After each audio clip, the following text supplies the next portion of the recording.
जळगाव जिल्ह्यातील तरसोद पाळधी बायपास महामार्गाचा काही भाग खचल्याचे निदर्शनास आल्यानंतर प्रशासनाने तातडीने मोठा निर्णय घेत हा महामार्ग वाहतुकीसाठी बंद केला आहे. नागरिकांच्या सुरक्षेला प्राधान्य देत पर्यायी मार्गाने वाहतूक वळविण्यात आली आहे. जिल्हाधिकारी रोहन घुगे यांनी सांगितले की राष्ट्रीय महामार्ग प्राधिकरणाची दिल्लीतील तज्ज्ञांची टीम घटनास्थळी येऊन महामार्गाची सविस्तर पाहणी व सुरक्षा ऑडिट करणार आहे. या अहवालानंतर महामार्ग सुरू करण्याबाबत निर्णय घेतला जाईल. आवश्यक ठिकाणी तातडीने दुरुस्तीचे कामे हाती घेतली जाणार आहेत. सध्या तरसोद पाळधी बायपास पूर्णपणे बंद ठेवण्यात आला असून पर्यायी मार्ग म्हणून जळगाव शहरातून वाहतूक सुरू करण्याच्या सूचना संबंधित यंत्रणांना देण्यात आल्या आहेत. प्रशासनाने वाहन चालकांना बंदी आदेशाचे पालन करून पर्यायी मार्गांचा वापर करण्याचे आवाहन केले आहे.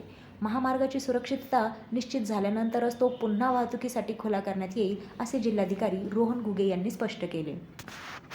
खचलेला मार्ग असल्याबाबतचं आपल्याला लोकांकडून आणि तात्काळ आपल्या ॲडमिनिस्ट्रेशनकडून पण जेव्हा सूचना प्राप्त झाली तर तो मार्ग आपण तात्काळ पद्धतीनं बंद करण्यात आलेला आहे. त्याच्यावरची ट्रॅफिक आपण थांबवलेली आहे. संध्याकाळपर्यंत आपली नॅशनल हायवेची जी टीम आहे दिल्लीवरून ती येते, त्याचं इन्स्पेक्शन देखील करण्यात येईल आणि तो मार्ग सुस्थितीत आहे आणि तो परत वापरास योग्य आहे की नाही याबाबतची आपल्याला शहानिशा करता येईल आणि ती झाल्याच्यानंतर आपण तात्काळ तो मार्ग पूर्ववत सुरू करू किंवा जी काही त्याच्यामध्ये दुरुस्ती आवश्यक असेल ती दुरुस्ती करून आपण तो मार्ग तात्काळ पूर्ववत सुरू करू.